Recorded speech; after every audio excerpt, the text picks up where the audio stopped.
আসতে পারি ম্যাম? আসুন, বসুন। মেয়েকে এমন শিক্ষা দিচ্ছেন যে মেয়ে স্কুলে এসে মারামারি করছে, তারপর আপনার ফ্যামিলির নামে এত বড় কেচ্ছা। ওকে তো টিসি দিয়ে দিতে হবে, না হলে অন্য বাচ্চারা তো স্কুল বয়কট করবে। মাম্মা, সবাই আমার ভালো লোককে পচা বলছিল। বলছিল কি ভালো লোককে পুলিশে ধরে নিয়ে গেছে, পানিশ করেছে, বাজে কাজ করেছে বলে। মিহি, মামা আমরা বড়রা তো কথা বলবো, তুমি এর মধ্যে থেকো না, তুমি ওই দিকটায় যাও। আচ্ছা ম্যাডাম, ওই 4 বছরের শিশুকে যে বাচ্চাগুলো তার ভালো লোকের নামে টিজ করছিল, তাদেরকে আপনারা বারণ করেছিলেন? তাদেরকে টিসি দেওয়ার কথা একবার ভেবেছিলেন? চারপাশে মিডিয়ায় আপনার হাজব্যান্ডের খবরাখবর রমরম করছে। মিস নাকি মিসেস ঘোষ? নিউজে তো অনেক কিছুই বেরিয়েছে ম্যাডাম, কিন্তু সেটা সত্যি না মিথ্যে সেটা কিন্তু এখনো প্রমাণ হয়নি। তাতে কিছু যায় আসে না। বাচ্চারা জানছে, শুনছে, দেখছে, তারপর মিহিকে এসে বলছে হোয়াই নর্মাল। বাহ, তার মানে টিজ করাটাকে টিচার হিসেবে আপনি সাপোর্ট করছেন, তাই তো? আর ওই ছোট্ট বাচ্চাটা যে তার ভালো লোকের নামে খারাপ কথা শুনে কেঁদেছে, কষ্ট পেয়েছে, সেটা নর্মাল নয়? বড়দের সাথে মুখে পারেনি তাই ধাক্কা দিয়েছে, কিন্তু এটা ভাববেন না যে আমি আমার মেয়ের নামে সালিশি করছি। কিন্তু ওকে আপনারা পানিশ করার জন্য উঠে পড়ে লেগেছেন। কেন ম্যাডাম, কেন টিসি দিচ্ছেন ওকে? আপনি এখানে এসে আমায় জ্ঞান দিচ্ছেন? আপনি জানেন আমি আপনার মেয়ের ভবিষ্যৎ কিভাবে নষ্ট করে দিতে পারি? টিসিতে এমন কথা লিখবো যে আপনার মেয়েকে কখনো কোথাও ভর্তি করতে পারবেন না। যে স্কুলে টিজ করাটা জাস্টিফাইড, কিন্তু নিজের আপনজনদের জন্য কষ্ট পাওয়াটা নয়, প্রতিবাদ করাটা নয়, সেই স্কুলে আমি আমার মেয়েকে পড়াবো না। এই তো মিহিকার মা, তাহলে তুমি সেনগুপ্ত বাড়ির বউ? জানতাম না তো। ফাদার্সের দিন তো তোমার হাজবেন্ডের মুখ ঢাকা ছিল, দেখতেই পাইনি আমরা। তোমার বর ঋগদেবের চরিত্র বোধহয় একটু, তাই জন্যই তুমি ওর পরিচয় সবার সামনে এতদিন দিতে না, তাই না? তুমি কি ওই জন্য ওই মেয়েকে নিয়ে একা ভাড়া বাড়িতে থাকো? আপনার স্বামীর কি জেল হয়েছে? তা কতদিনের জেল হলো? নন বেলেবল নাকি? আর কোনো প্রশ্ন আছে আপনাদের? না থাকলে এবার আমি উত্তরটা দিই। ফাদার্স ডে দিন তো খুব প্রশংসা করেছিলেন আপনারাই। ওনার মতো লোক হয় না, কি ফিটনেস, কি হ্যান্ডসাম, কি ভালো নাচে, কি ভালো বাবা, মেয়েকে চোখে হারায়। আর আজকে হঠাৎ বদলে গেলেন। হঠাৎ করে টিভিতে কি না কি দেখলেন, একবারও তার সত্যি মিথ্যে কিচ্ছু যাচাই করলেন, একেবারে পাল্টি খেয়ে গেলেন আপনারা। আচ্ছা, আজ যদি আপনাদের হাজবেন্ডের নামে কিছু রটে, তাহলে এইভাবেই হাটের মাঝে দাঁড়িয়ে আপনারা কুৎসা করবেন, হাসাহাসি করবেন? বলুন, উত্তর দিন। বাবা, আগে তো কেমন গলা ঢাকা ব্লাউজ পরে ভয় ভয় থাকতে গো, আর এখন দেখছি ট্যাকস ট্যাকস কথা বলছো। আপনাদের দৌড় না ওই ব্লাউজ পর্যন্তই, আর আপনাদের দেখে আপনাদের বাচ্চারা এটাই শিখছে। আপনাদের ক্যারেক্টার তো যা তৈরি হওয়ার হয়েই গেছে, দয়া করে আপনাদের বাচ্চাদের ভবিষ্যৎটা নষ্ট করবেন না এভাবে। আর লোকের পেছনে লাগাটা এবার প্লিজ বন্ধ করুন। ও, নিজের কেচ্ছা রাখতে এখন গলাবাজি করছো? তোমার মেয়েটাও তাই শিখছে, গলা তুলতে না পেরে হাত চালাচ্ছে। আমার মেয়ে কি শিখছে না শিখছে সেটা আমি খুব ভালো করে জানি। আপনারাও তো বাচ্চা মানুষ করছেন, সংসার করছেন, ভালো মন্দের বোধ তো আপনাদেরও আছে। তাই বলছি, দেখুন, বুঝুন, সত্যি মিথ্যে যাচাই করার চেষ্টা করুন, নিজেদের একটা স্ট্যান্ড পয়েন্ট তৈরি করুন। সারা জীবন শুধু কুৎসা করব এটা ভাবলে ডিম সেদ্ধর মতো থালার এপাশ ওপাশ গড়াগড়ি খাবে।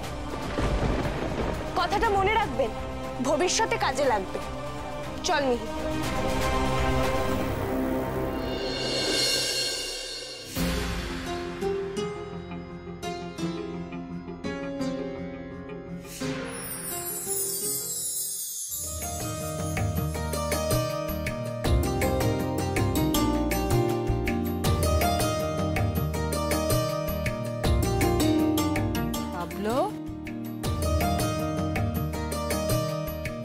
ধন্যবাদ, আপনাকে অশেষ ধন্যবাদ। আমাকে না, মধুবনী ম্যাডাম আর কুশলবাবুকেই ধন্যবাদ দিন। আচ্ছা, মধুবনী কে হয় আপনাদের বলুন তো? ও তো আমাদের পাবলোর বন্ধু, দাদু ভাইয়ের বন্ধু। এমন বন্ধু তো ভাগ্য করে পাওয়া যায়। মধুবনী ম্যাডাম আর কুশলবাবু দুজনেই ওষুধের দোকানে দোকানে ঘুরে ঘুরে আসল গোয়েন্দাগিরিটা করেছেন। ওই নিশা যে প্রেসক্রিপশন নিয়ে ঘুমের ওষুধটা কিনেছিল, মধুবনী ম্যাডাম বুদ্ধি করে সেটাও জোগাড় করেছিলেন। আর ওই প্রেসক্রিপশনটা তো জাল ছিল, তবে এই জাল প্রেসক্রিপশনটাই কিন্তু ঋগদেব বাবুকে ছাড়াতে আমাদের খুব সাহায্য করেছে। মধু গোয়েন্দা, কুশল অ্যাসিস্ট্যান্ট। আমি আসছি কুশলবাবু। আরে দাঁড়ান না, বলছি আপনার মতো একজন অ্যাসিস্ট্যান্ট যদি পেতাম আমি সব কেসগুলো জিততাম কিন্তু। ধন্যবাদ।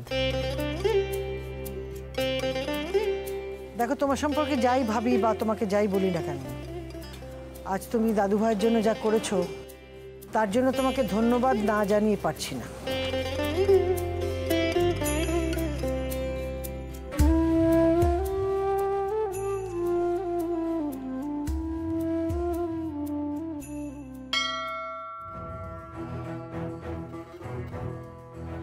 আসছি।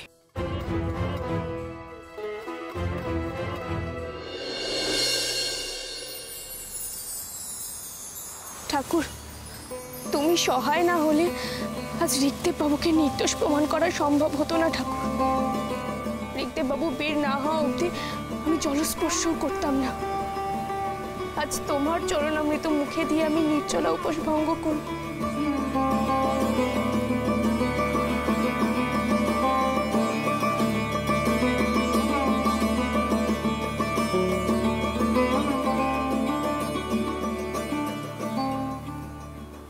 দেখুন মা, মেয়েটা 2 দিন ধরে নির্জলা উপবাস করে রয়েছে, শুধুমাত্র আপনার নাতির জন্য। আজকালকার দিনে হাজার খুঁজলেও এমন মেয়ে কোথায় পাবেন আপনি? মেজ বৌমা, কোনো কিছুরই বাড়াবাড়ি আমার পছন্দ না। মেয়েটা যা করছে সেটা বাড়াবাড়ি।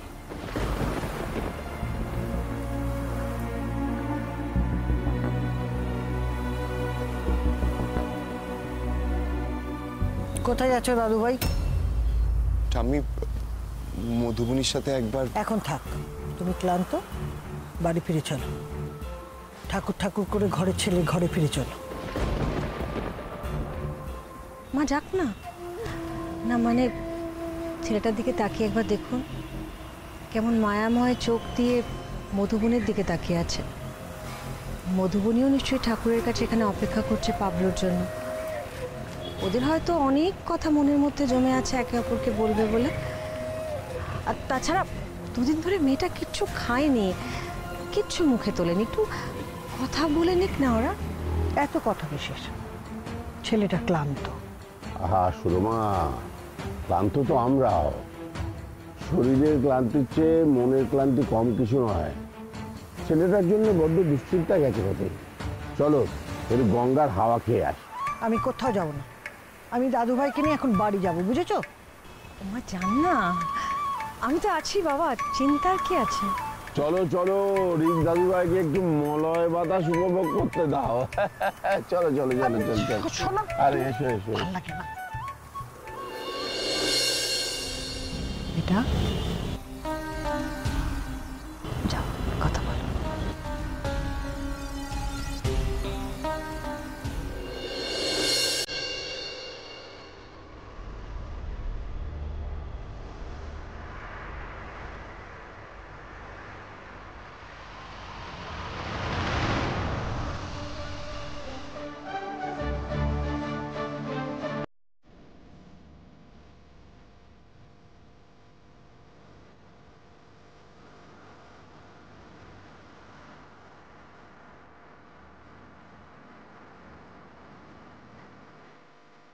আপনি তো আমার মুখই দেখতে চান না,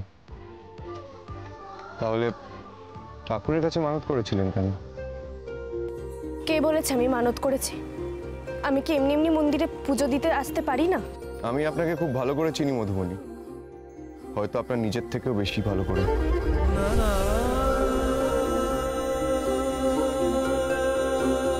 আমাকে নির্দোষ প্রমাণ করার জন্য এত লড়লেন কেন? দেখুন, আমি সবসময় সত্যের পাশে থাকি, আর আজও আমি সত্যের জন্যই লড়েছি। আপনার জায়গায় অন্য কেউ থাকলে আমি তার জন্য একইভাবে লড়তাম। আমায় যেতে দিন। এক্ষুনি যেতে হবে? যাওয়ার আগে একটা ছোট্ট কাজ করে যাবেন প্লিজ। যে ঠাকুরের কাছে আপনি মানত করে আমার জন্য প্রাণপাত করছিলেন, তার সামনে দাঁড়িয়ে বলে যান আপনি আমায় ভালোবাসেন না।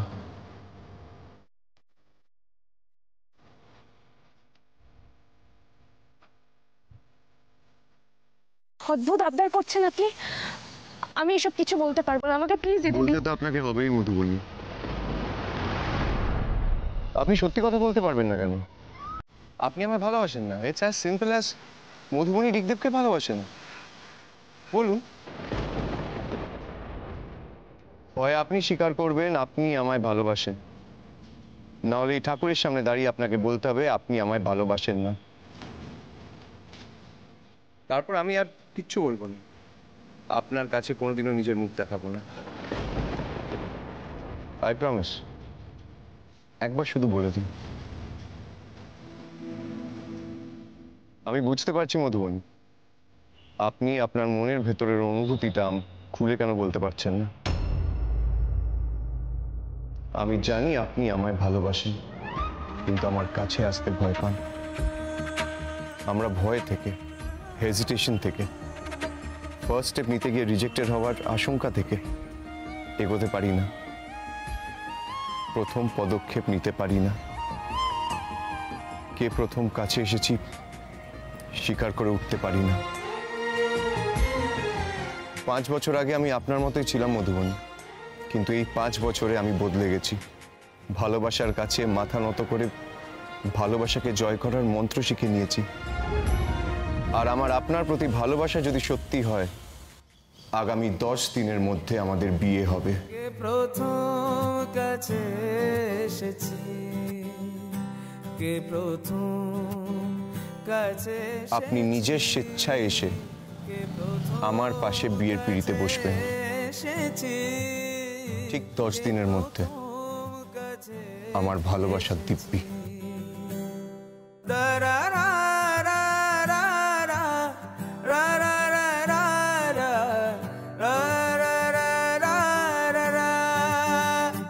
কে প্রথম কাছে এসেছি। বলছি এখনই সবাইকে ডেকে কিসব কথা বলা সেগুলো না বললে কি নয়, পরে কোনো দিন না হয়। মা, আমার মনে হয় ও হয়তো এখনই বলতে চাইছে। না ঠিক আছে, ওর যদি বলতে কোনো আপত্তি না থাকে, আমাদের তো কারোর শুনতে আপত্তি থাকার কোনো কারণ নেই। তুমি বলো বেটা, তুমি কি অ্যানাউন্সমেন্ট করতে চাইছো? ও তুই কিছু অ্যানাউন্স করবি? কর, মিষ্টি মুখটা পরেই করবো না। কর তো রিভু, বল ভাই। মণিমা, আমি একটা সিদ্ধান্ত নিয়েছি। আগামী 10 দিনের মধ্যে আমি বিয়ে করব।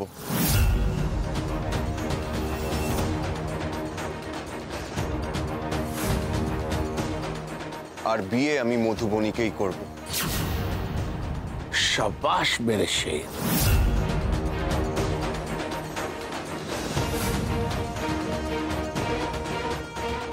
অসম্ভব! এই বিয়ে আমি কিছুতেই হতে দেবো না। কেন ঠাম্মি? আমি মধুবনীকে ভালোবাসি। ভালোবাসো? ভালোবাসো? এই সেদিন মেয়েটা তোমাকে এত কথা শোনালো, এত অপমান করলো, তারপরও ভালোবাসার কথা বড়াই করে বলছো? ঠাম্মি, সেদিন যেটা হয়েছিল ভুল বোঝাবুঝির জন্য হয়েছিল। আমার বিশ্বাস মধুবনী আমার পাশে আছে, চিরকাল থাকবে। আমি বিয়ে করলে মধুবনীকেই করব।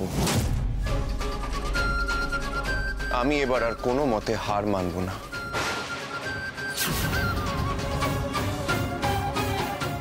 মা প্লিজ, ছেলেটা নিজের মুখে ভালোবাসার কথা বলছে, বিয়ে করতে চাইছে। আমরা সবাই তো এটাই চেয়েছিলাম, তাহলে এখন আপত্তি করছেন কেন? এই প্রশ্নের উত্তর আমি অনেকবার দিয়েছি, আর নয়। মা, পাবলোকে এই বিষয়ে যথেষ্ট কনফিডেন্ট দেখাচ্ছে।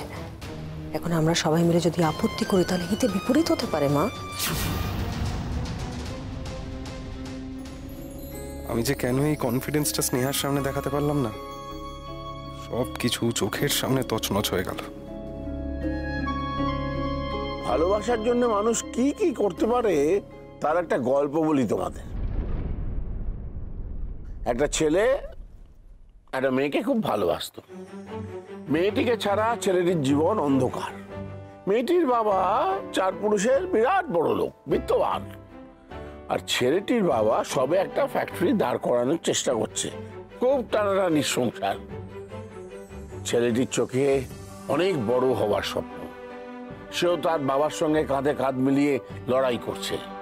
কিন্তু শুধু স্বপ্ন ধুয়ে তো আর জীবন চলে না।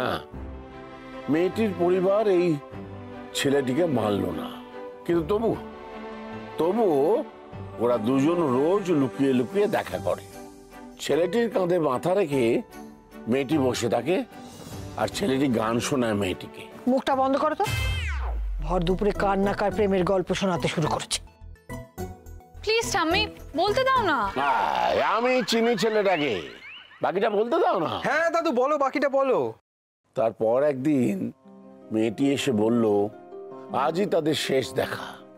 দুদিন বাদে এই মেয়েটিকে তার বাড়ির লোকেরা এক মস্ত বড় লোকের ছেলের সঙ্গে বিয়ে দিচ্ছে।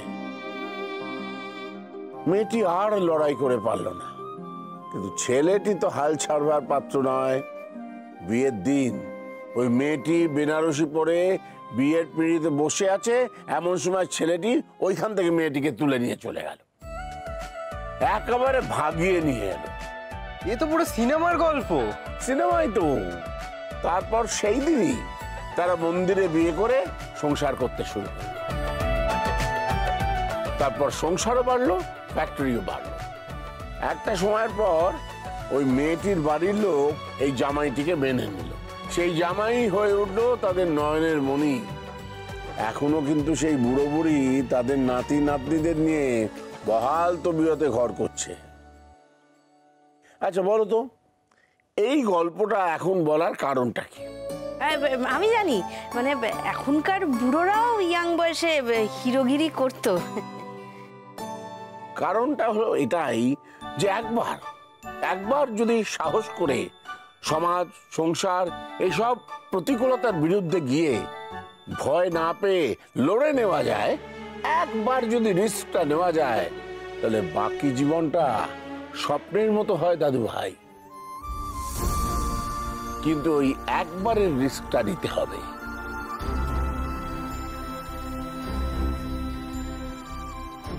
এগিয়ে যাও দাদু ভাই, পাশে আছি। যত আজগুবি গল্প বলে নাতিকে শেখাচ্ছে ঠাকুমার এগেনস্টে যেতে।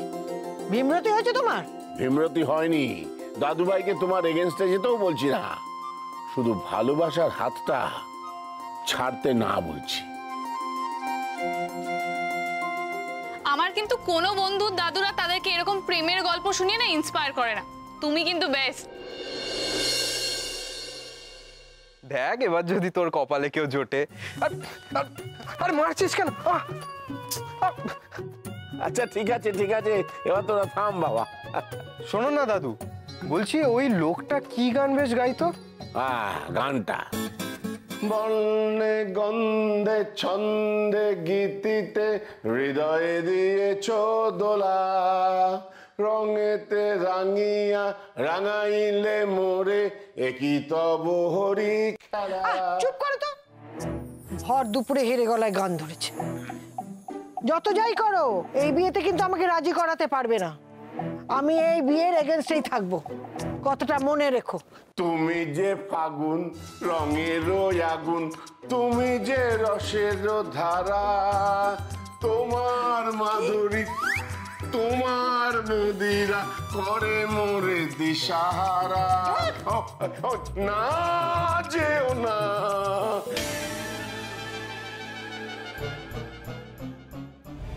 70% অফ মধুবনীকে চিনে বাবা এখন গান গাইছেন। বাহ, এরপর বাকি 30%-এর সাথে বাচ্চাটাকে দেখে কুলোর বাতাস দিয়ে তাড়াবেন নাতি আর তার বাচ্চা সমেত নতুন বউকে। সেদিনটা দেখবো বলেই তো বসে আছি।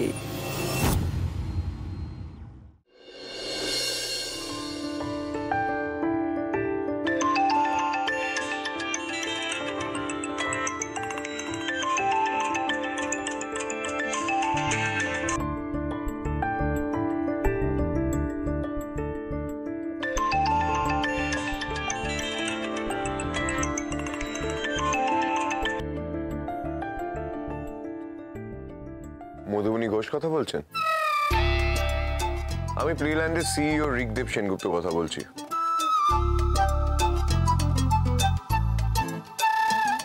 বলছিলাম আপনার রেজিগনেশন লেটার অ্যাকসেপ্ট করা যাবে না। মানে? মামা আবার ঝামেলা করছে মনে হয় ভালো লোকের সঙ্গে।